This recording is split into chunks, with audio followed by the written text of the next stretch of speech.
Vamos falar de aspectos neurológicos, né? E aí, ontem eu conversei com o Aislan, pedi para ele entrar hoje de manhã para falar um pouquinho para vocês de neurociência, porque é sempre um assunto muito legal, sempre um assunto muito interessante, tá? Deixa eu ver se o Aislan já está aqui.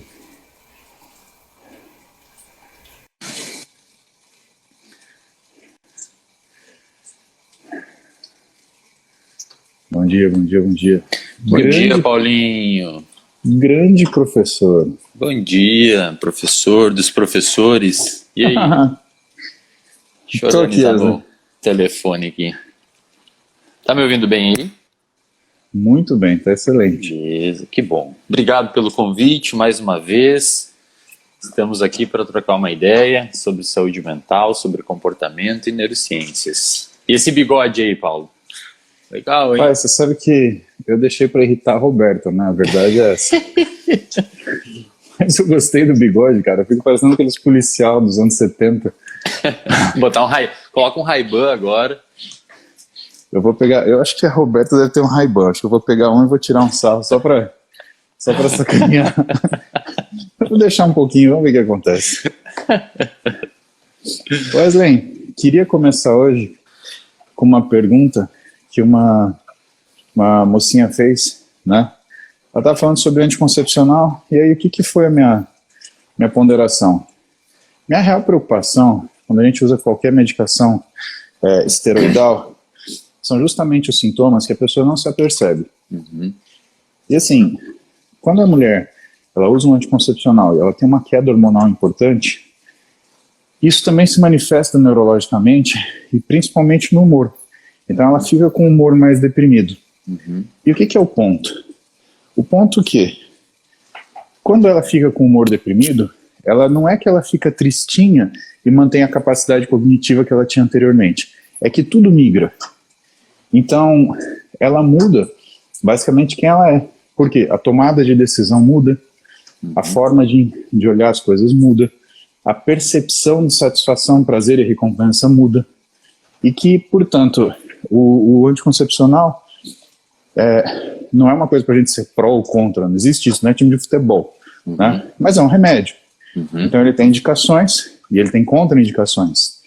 E nesse sentido, a gente tem que observar muito bem esses efeitos colaterais, porque se você usa uma coisa que muda você o suficiente para mudar o que são as suas tomadas de decisão, você está arriscado a ter uma mudança não voluntária da sua vida, que não seja uma coisa que, por exemplo, te satisfaça e que no momento que você tira essa medicação, possa te fazer, inclusive, se lamentar do que foi feito, né?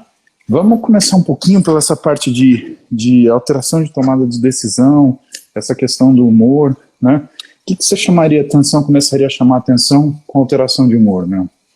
Primeira coisa, Paulo, duas coisas importantes. A primeira é que quase nunca é levado em consideração o papel dos hormônios na modulação do comportamento. E a gente sabe que eles são importantes. Se você pegar principalmente a testosterona, que é o mais estudado, existem estudos bem bacanas feitos com testosterona, que eles dão microdoses subcutâneas de testosterona e observam uma alteração no comportamento masculino significativo. Por exemplo, tem um estudo que saiu na Scientific Reports do grupo Nature, se eu não me engano, ou na Nature Communication, depois eu posso te mandar o trabalho, é bem legal, que mostrou que microinjeções de testosterona subcutaneamente em homens aumentou a preferência por compras mais caras, por carros luxuosos, por compras de roupas mais caras, ou seja, modulou a tomada de decisão. Então, se você aumenta um pouquinho, mesmo que bem pouco a testosterona desse sujeito, de alguma maneira já alterou a tomada de decisão deles frente a uma escolha. Esse é um ponto que não é quase nunca levado em consideração.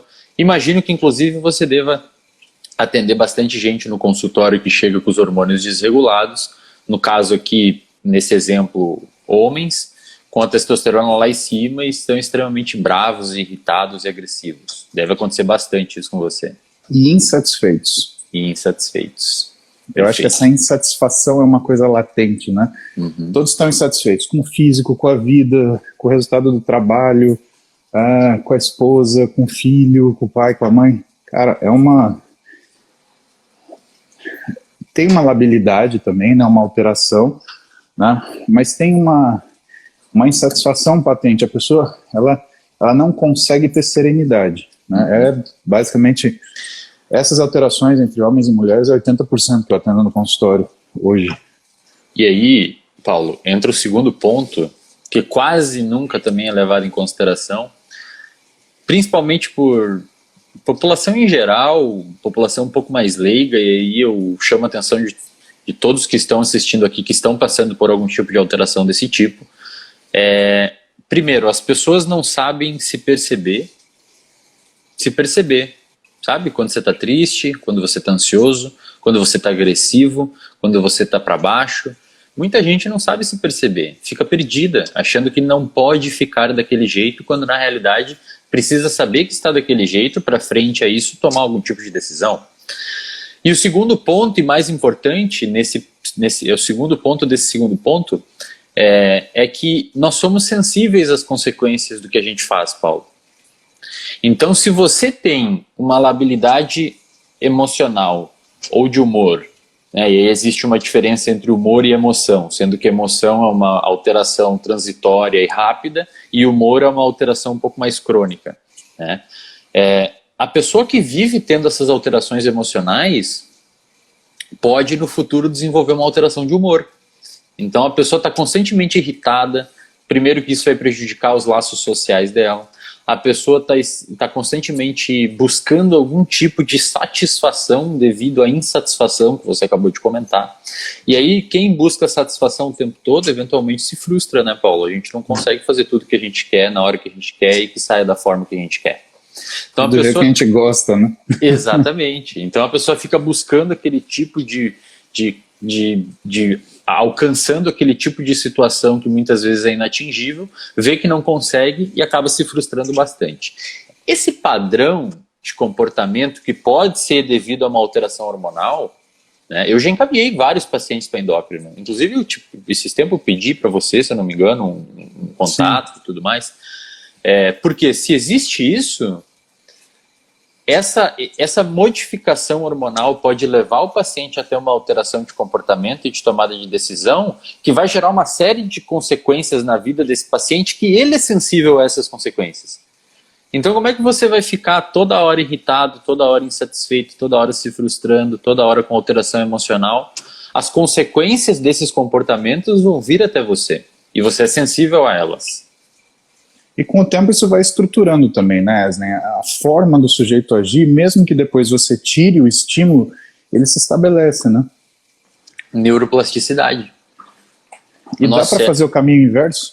Dá para fazer o caminho inverso, e quanto antes fizer, melhor. A gente sabe hoje, até a gente conversa bastante, né, Paulo, sobre os trabalhos do Eric Kandel.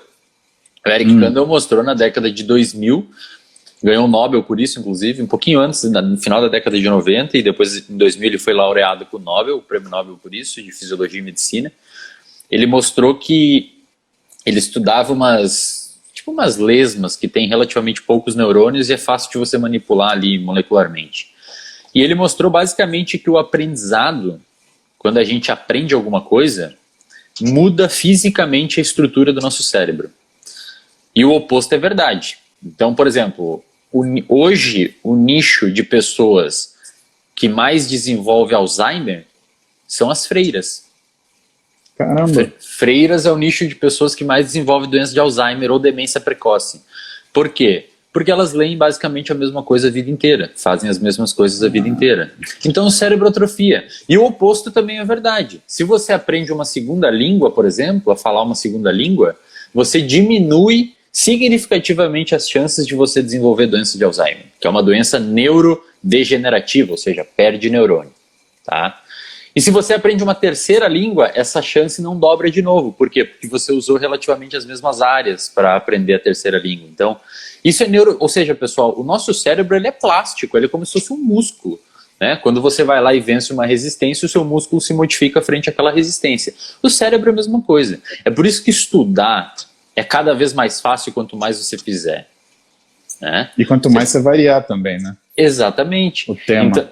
Então assim, o Kandel mostrou isso. O Kandel mostrou que, frente a qualquer tipo de experiência, o nosso cérebro se modifica fisicamente, estruturalmente, por meio de aumento de espinhas dendríticas, por meio de neurogênese, por meio de aumento da arborização dos nossos neurônios, que são as nossas células do cérebro. E isso acontece para comportamento, Paulo.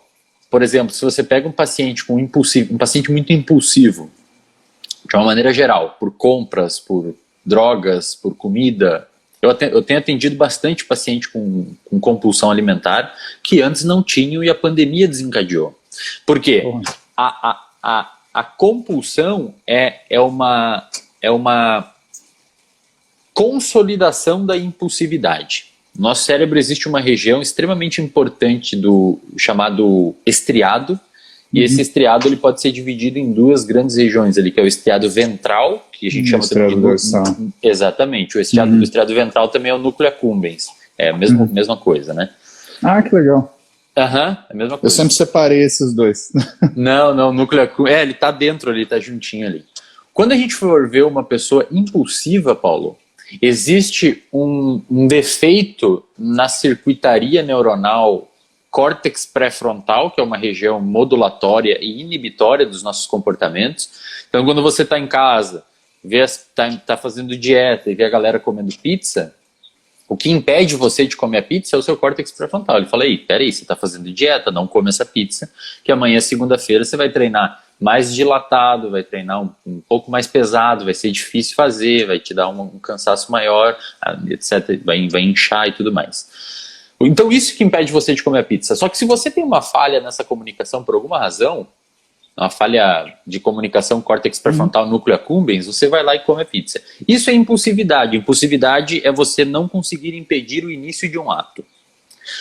O problema, Paulo, é que neuroplasticamente dependente, ou seja, uma aprendizagem, esse circuito núcleo accumbens, córtex pré-frontal que está falhado, ele migra, ele dorsaliza para o estriado dorsal. Ou seja, o circuito ele meio que como se ele rolasse para o lado, ele ia para o estriado dorsal. E isso faz com que comece a ocorrer episódios de compulsão. Então, além do sujeito não conseguir impedir o ato de começar o episódio, ele também não consegue parar no meio. Isso é compulsão. É porque esse trátum do ventral, né, ou o que eu gosto de chamar de núcleo accumbente, mas não sabia, aprendi isso com você agora. Achavam que eram estruturas diferentes, né? Ele cuida da nossa percepção de recompensa, né? É como se ele colocasse a necessidade de recompensa antes da tomada de decisão, praticamente. Motivação, é o que nos dá motivação para fazer determinado comportamento. E isso tudo é aprendizagem que o Kandel mostrou, Paulo, a modificação estrutural dos neurônios por meio de neuroplasticidade. Isso é reversível, obviamente. Só que aí a gente teria que falar também dos engramas, né, que é onde as nossas memórias ficam armazenadas. O Donald Hebb postulou lá na década de 50 que neurônios que disparam juntos se fortalecem juntos. Então isso é a regra hebbiana. Acho que você já deve ter ouvido falar, com certeza. Eu ouvi falar assim, que o sentimento é a cola da memória, né? Quando você tem dois disparos, você consegue... Isso mesmo. Então, conforme você vai tendo esse padrão, isso é muito importante, Paulo, para os pacientes aqui que estão ouvindo. Porque quando o Paulo fala, você tem que voltar aqui tal dia para a gente rever tal coisa, fazer uma nova avaliação. Quando eu falo para o paciente, em vez da gente se ver semanal, agora que você está melhorando, vamos nos ver quinzenal e depois mensal, o paciente não volta muitas vezes. Aí entra esse problema. Por quê? Porque se esse circuito se consolida demais, Paulo, se essas células neuronais se consolidam demais, a memória ela fica tão forte, e a memória / comportamento fica tão forte que é difícil. É por isso que você, quando pega um paciente com compulsão que está há muito tempo, é mais difícil de você tratar que um paciente que recém começou. Porque a dorsalização aconteceu faz muito tempo, aquela circuitaria já está extremamente consolidada. É mais ou menos como aprender inglês depois de adulto. Sim. Você está ferrado. Meu Deus, agora uma criança aprendendo inglês, ela nem sabe como aprendeu, ela simplesmente aprendeu. É mais fácil mexer, né? Só um ponto importante, Paulo, sobre a recompensa, isso é uma coisa que eu vejo bastante na internet, Inclusive é o curso que a gente vai abordar isso, depois eu falo mais sobre. A galera confunde muito dopamina com prazer. Sim. E dopamina não tem a ver com prazer. Os estudos dopamina e serotonina também, né? O pessoal acha, é do prazer. Não é. Os estudos hoje têm mostrado com bastante clareza que dopamina tem a ver com motivação. E aí, normalmente, a gente tem motivação para fazer coisas prazerosas. Mas o prazer, per se, não é dado necessariamente pela dopamina. Existe uma série de opioides e outros tipos de neurotransmissores envolvidos. Agora, a motivação, aí sim ela é gerada por um sinal dopaminérgico. Então, o que é importante nesse cenário, por exemplo, com pacientes de compulsão alimentar, que são tarefas que, junto com nutricionistas, eu faço? Você não pode ter alvos. O seu sistema dopaminérgico, ele está toda hora mapeando o ambiente. Então, se você, por exemplo, está estudando e você tem o seu telefone celular no ladinho, aquilo ali, o seu cérebro já mapeou e a sua dopamina começou a subir antes de você pegar. Então, aí que tá. E aí tem a ver também com dopamina está relacionada à via nigroestriatal, né, que é a via do quê? De movimento, é a via que sofre neurodegeneração no Parkinson. Então, dopamina tem a ver com motivação, com você fazer o movimento de pegar o telefone, mexer no telefone e tudo mais. Esse é um conceito que, se você entende, é muito fácil de você aplicar e modificar coisas no seu dia a dia. Só uma curiosidade, o curso vai ser do quê? O curso vai ser sobre saúde mental. A gente vai abordar ele em 2 módulos, sendo que no primeiro módulo a gente vai falar de emoção, a neurobiologia das emoções, depois de depressão e depois de motivação. Então esse vai ser um sábado inteiro de aula, tá? Poxa, quando que vai ser? Esse eu dou aula. Eu quero ver se eu consigo assistir. Vai ser no dia 19 e no dia 26. Depois você só me manda os dados ali que eu inscrevo você. De maio? De junho. De junho, tá. E o segundo módulo a gente vai falar sobre ansiedade, sobre atenção/desatenção, a neurobiologia de tudo isso, e sobre sono no final. Esse daí eu preciso ver muito. Falando nisso, como é que tá seu sono, Paulo? Fala aí. Cara, tá irregular, Evan. Sabe que, por exemplo... tá dormindo quanto, mas... Tem uma pequenininha que vai pra escola aqui, ó. Bom dia! Bola, filho. Eu tô dormindo... 2h30 por noite? Não, parei com isso. Não dá certo não, Evan. A gente dá um ruim. Mas eu tô conseguindo dormir meia-noite. Eu tava indo dormir 1h, às vezes até mais. Ontem, por exemplo, eu tive dificuldade para dormir porque, cara, final de semana aconteceu uma coisa esquisita. Eu acho que eu fiz muitas sessões de treino, né? De manhã, no sábado, eu treinei perna e braço. Eu fiquei quase 2 horas treinando. E à tarde, tinha que gravar na Max. E aí, o Kaique começou a treinar dorsal. Aí ele falou, pô, vamos treinar comigo. Eu falei, tá bom, eu não treinei dorsal hoje. Cara, gastou umas 2.000 calorias treinando. Tranquilo, a gente fez 6 puxadas e 6 remadas. Nossa, cada uma 3 séries, né? Fora um drop set que a gente fez com todas. Então, assim, foram mais de 40 séries. Aí eu fiquei meio esquisito no sábado, no domingo, eu acordei, porque estava no costume, falei, eu acordo e vou treinar.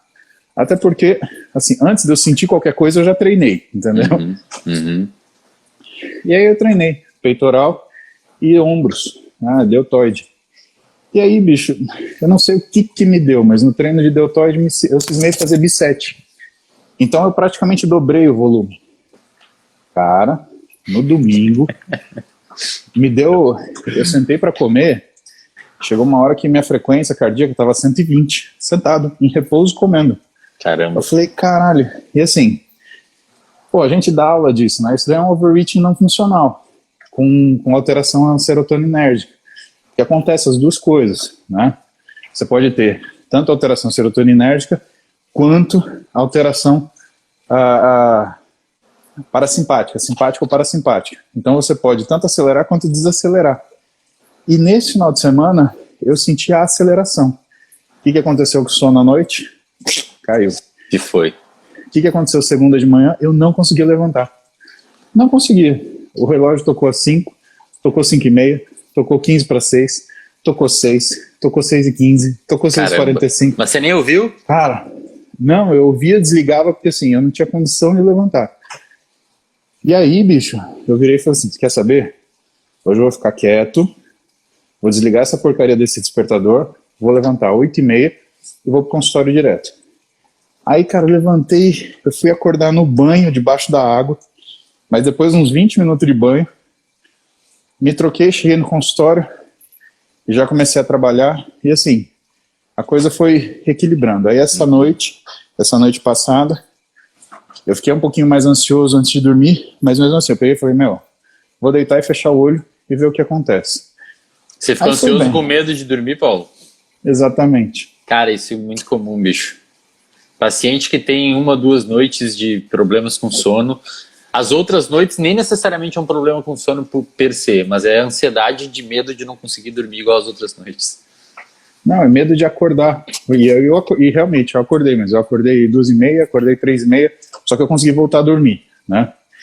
Aí depois eu acordei um pouquinho antes do despertador, tinha colocado o despertador para 10 para 6, eu acordei umas 15 para 6, assim. Aí eu falei, vou acordar, ficar de olho aberto e pegar devagarzinho, pensando para ir acordando. Mas aconteceu isso de curioso, entendeu? Você sempre dormiu pouco, né, Paulo?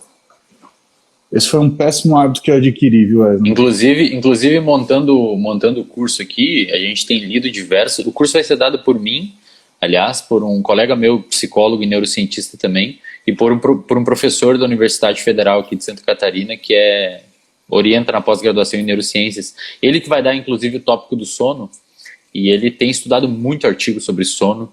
Aliás, o curso, pessoal, para quem está ouvindo aí, rapidamente, Paulo, se você me permite, claro.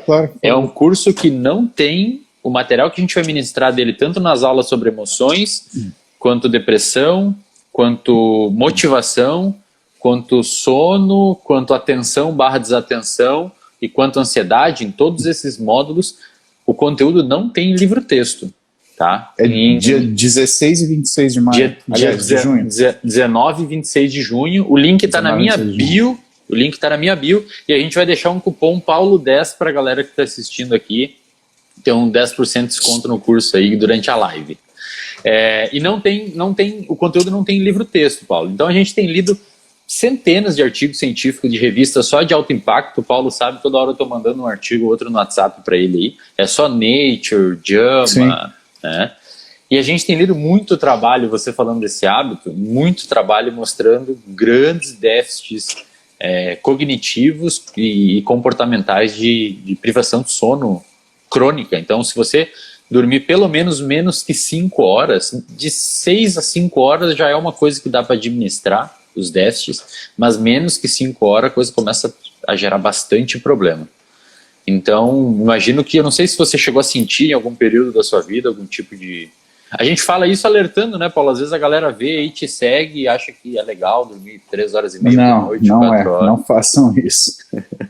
Acho que a gente faz isso condicionalmente em algumas épocas na nossa vida, né? Eu aprendi a, entre aspas, ficar sem dormir na graduação, que é graduação integral, você vai estudar à noite. E aí dá-lhe café e página para dentro, né? Aí na residência eu tive necessidade de ficar sem dormir.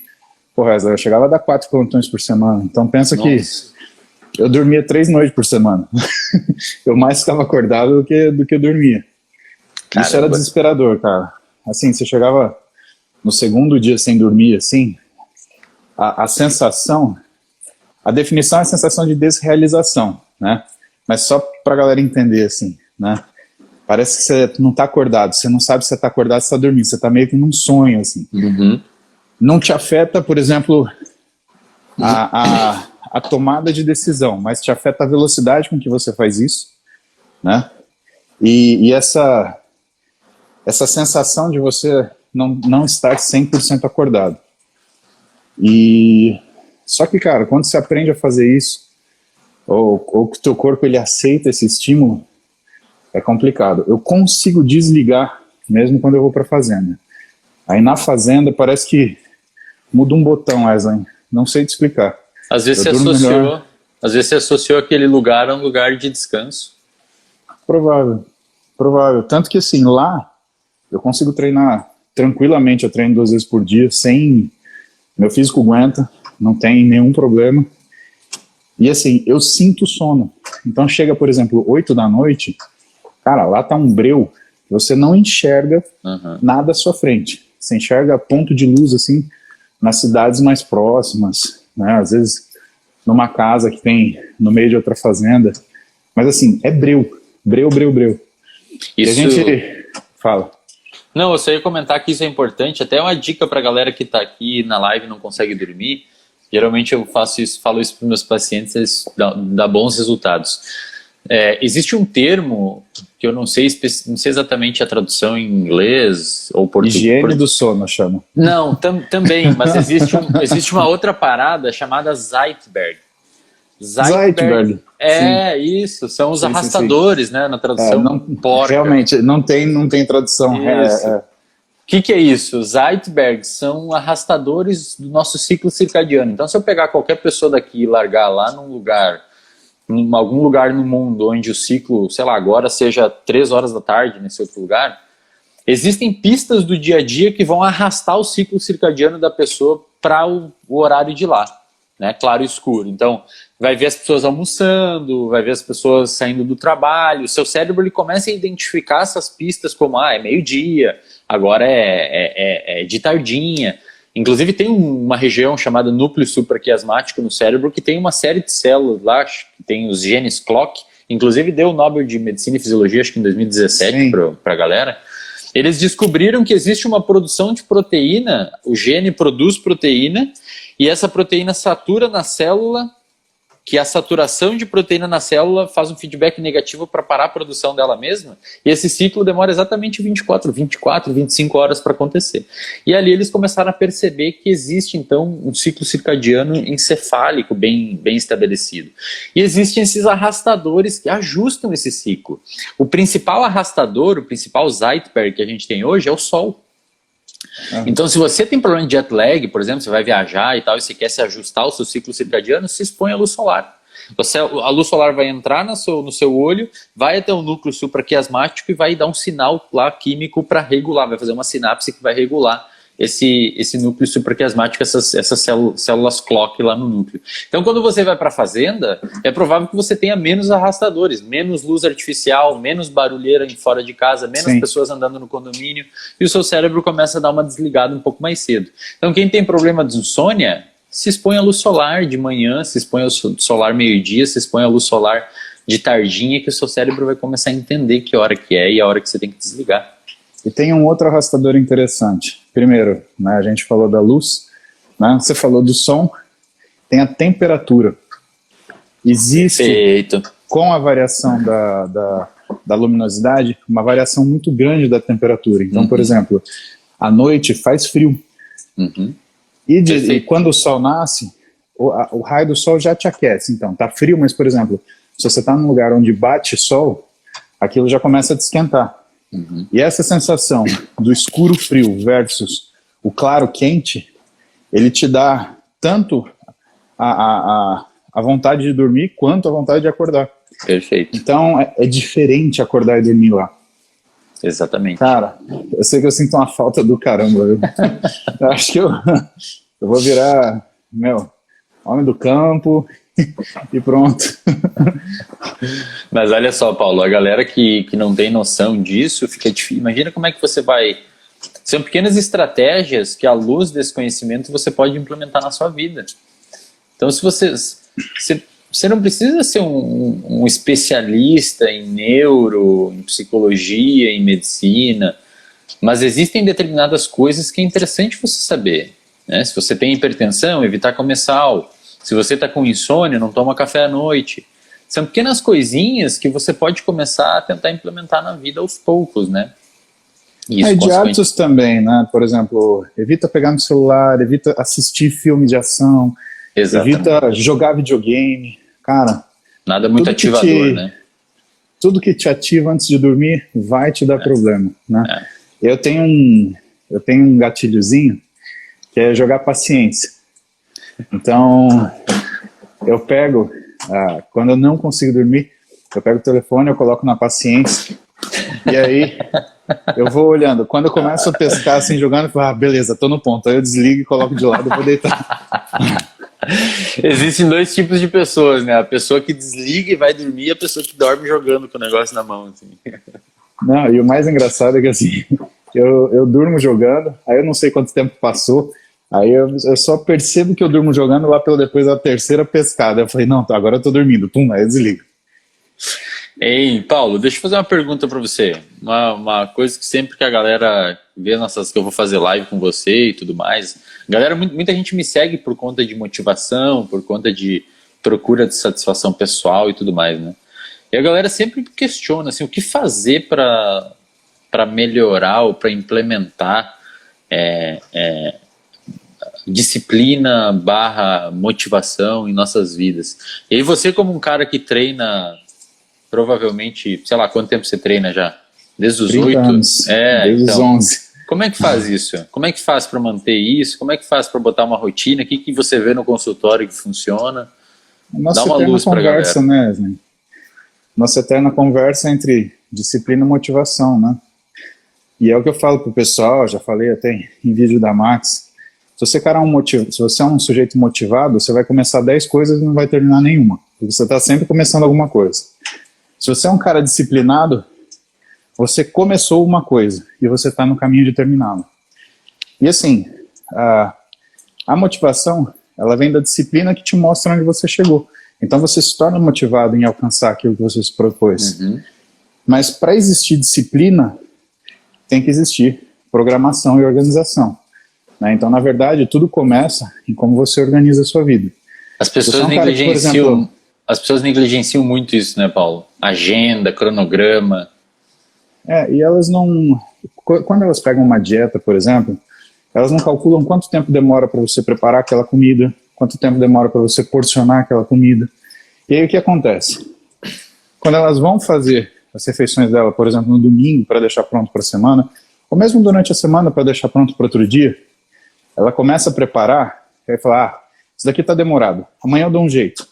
Cara, não dá jeito. Não existe dar jeito. Você dá jeito a hora que você se prepara, a hora que você se programa, a hora que você ajusta a sua rotina para aquilo acontecer. Por quê?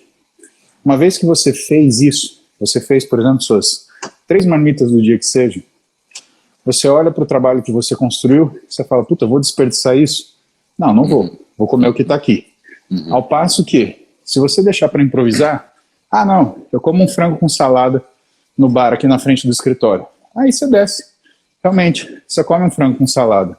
Só que na sequência, você vai pagar no caixa, e aí tem aquele monte de gatilho.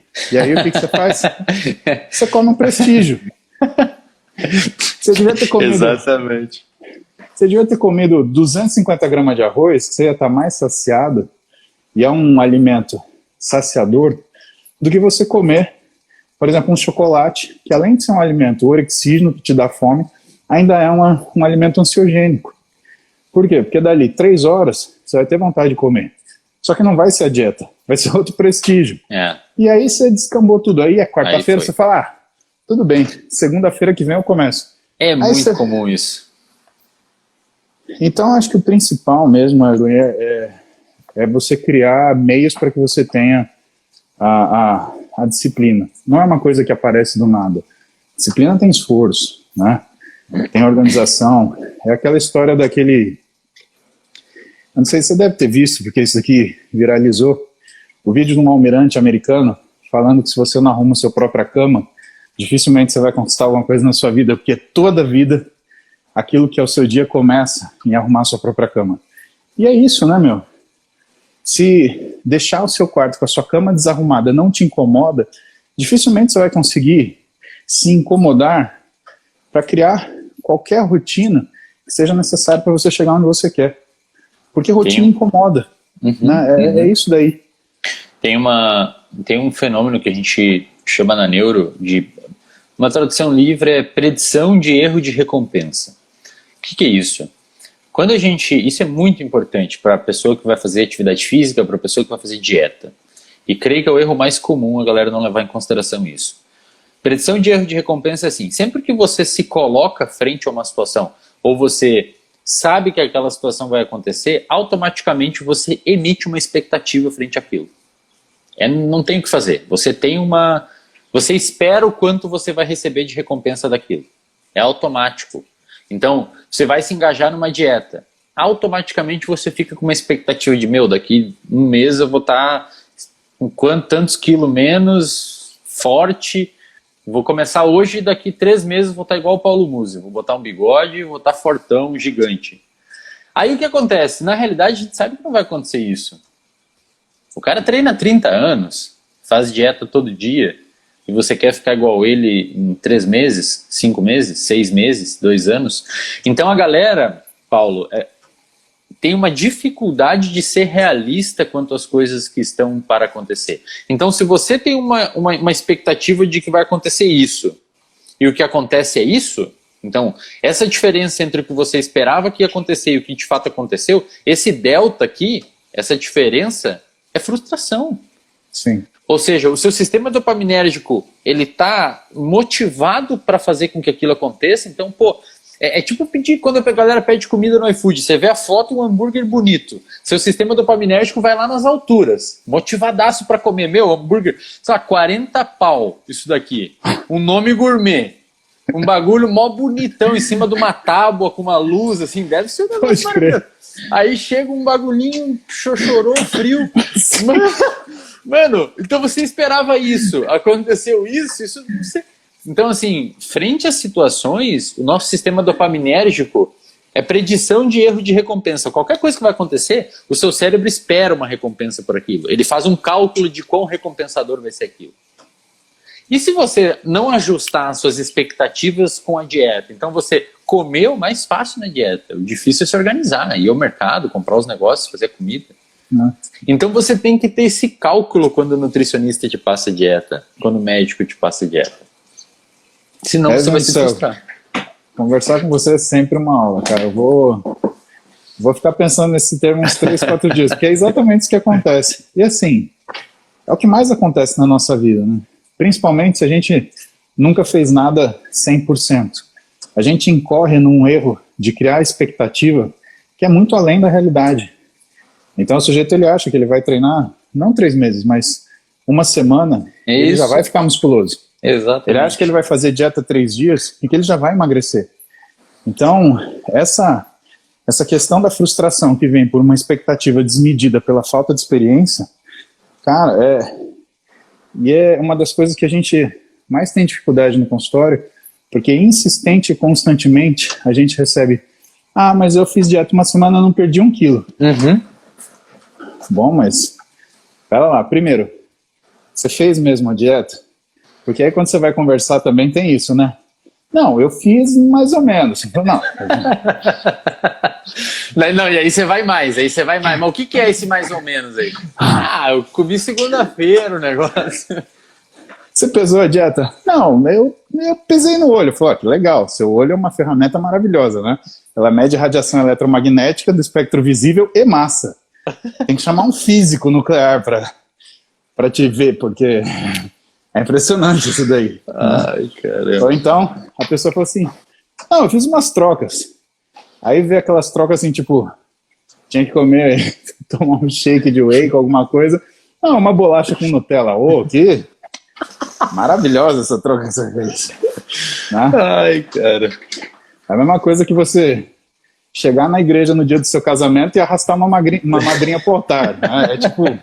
É esse nível de errado, entendeu? Só assim, você tá de noiva? Foda-se, peguei a madrinha. E a sua madrinha tinha 80 anos, sabe? É chamar Jesus de Genésio, é completamente errado, entendeu? Eu acho que muita gente...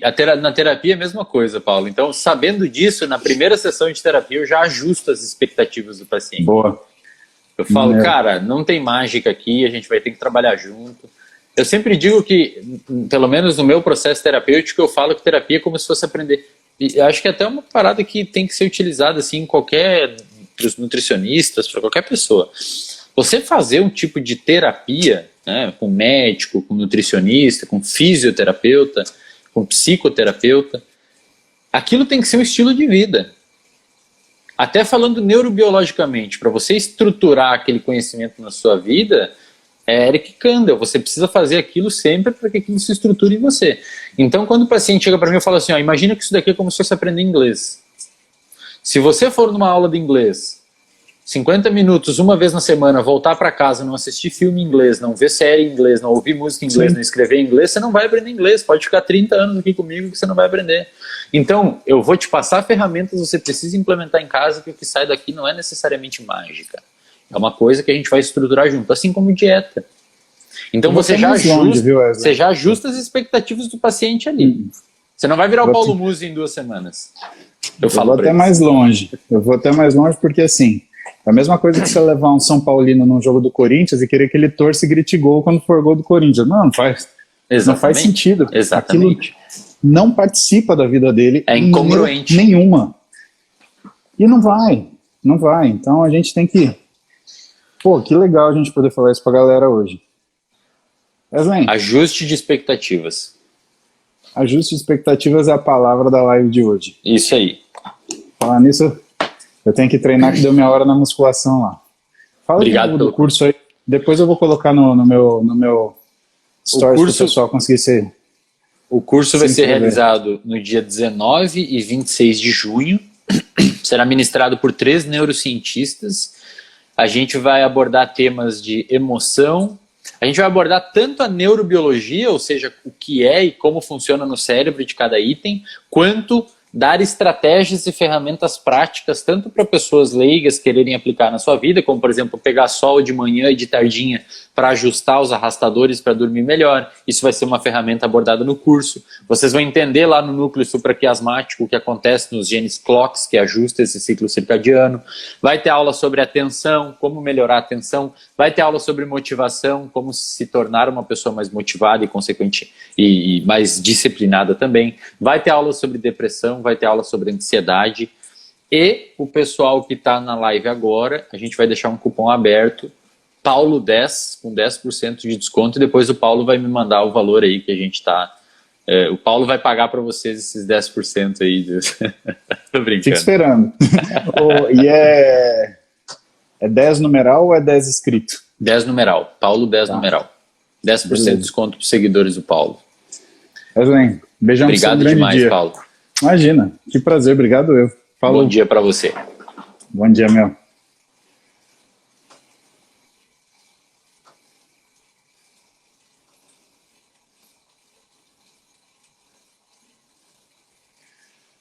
Bom, galera, esse foi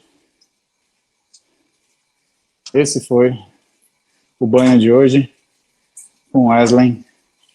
Amanhã tem mais, mas eu não vou contar para vocês ainda se vai ter convidado, tá bom? Então, vou deixar o contato do Wesley no meu stories. Então, se vocês tiverem curiosidade, vão lá conhecer o trabalho dele, né? Vocês vão gostar demais. Beijão para Lagoas aí, que deve estar um solão sensacional lá essa hora, né? E eu preciso treinar. Beijo para vocês. Bom dia.